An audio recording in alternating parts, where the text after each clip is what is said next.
All right, fans, another news roundup starting right now with all the updates on the Commanders. Quick, direct information, no fluff. If you're new, subscribe now and make sure you don't miss anything from the team. Don't forget to hit the like button so I can continue making videos. Here's the scoop, the news that's shaking things up behind the scenes. The Commanders met individually with Malik Benson at Oregon's Pro Day. 6 feet of pure explosiveness.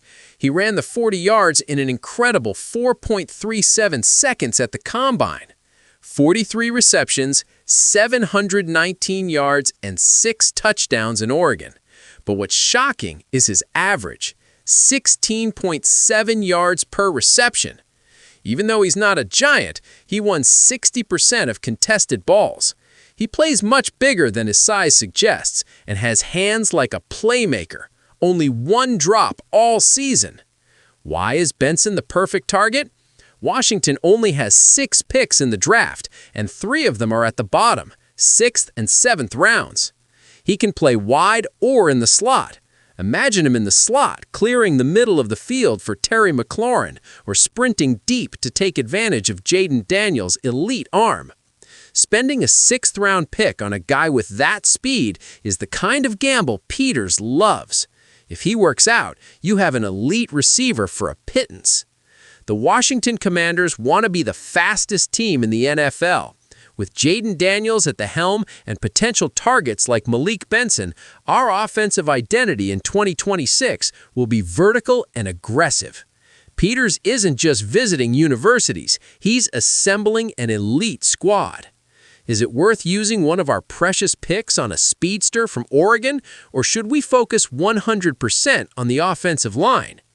In my opinion, he's the cheat code Jaden Daniels is asking for.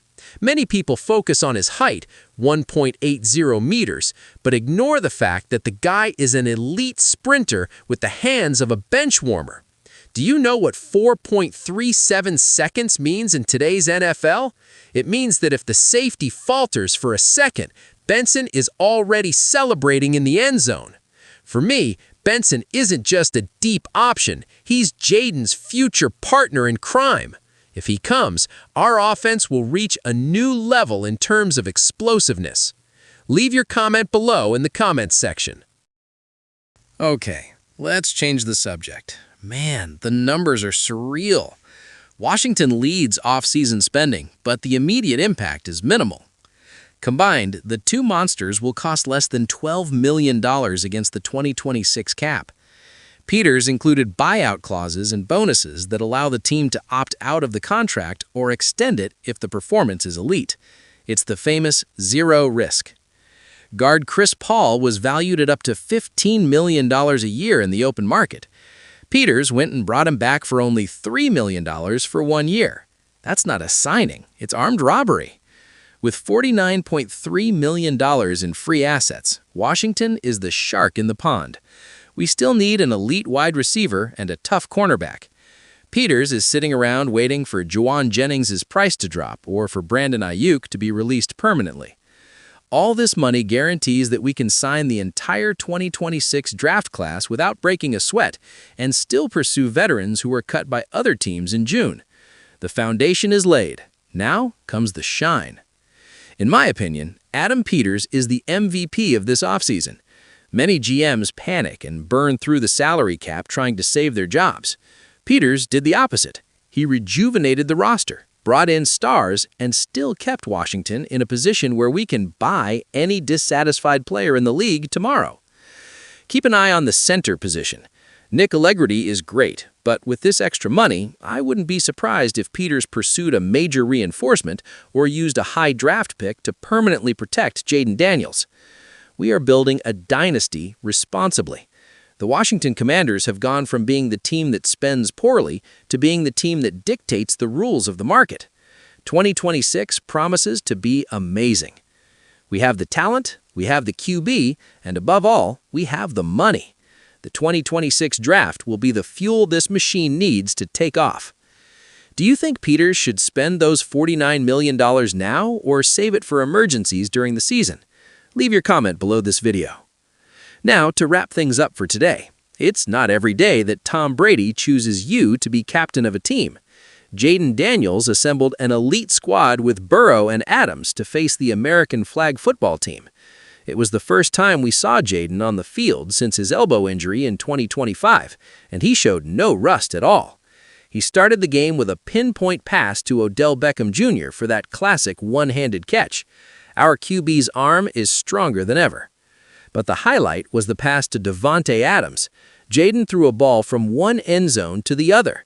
It was a reminder for the entire NFL knows that his long pass remains one of the best in the league.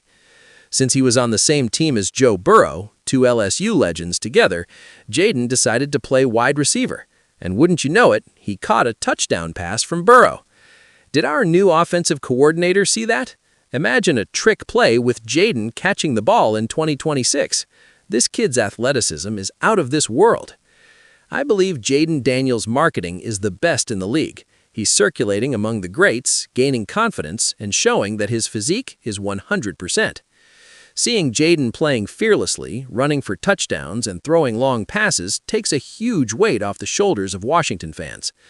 2025 was difficult because of injuries, but 2026 has everything to be the year of his consecration. He's an Olympic athlete in the body of an NFL QB.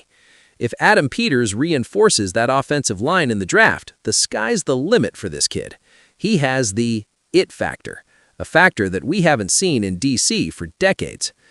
Would you like to see Jaden making some plays as a receiver in David Blow's scheme, or do you prefer him protected in the pocket? Comment below.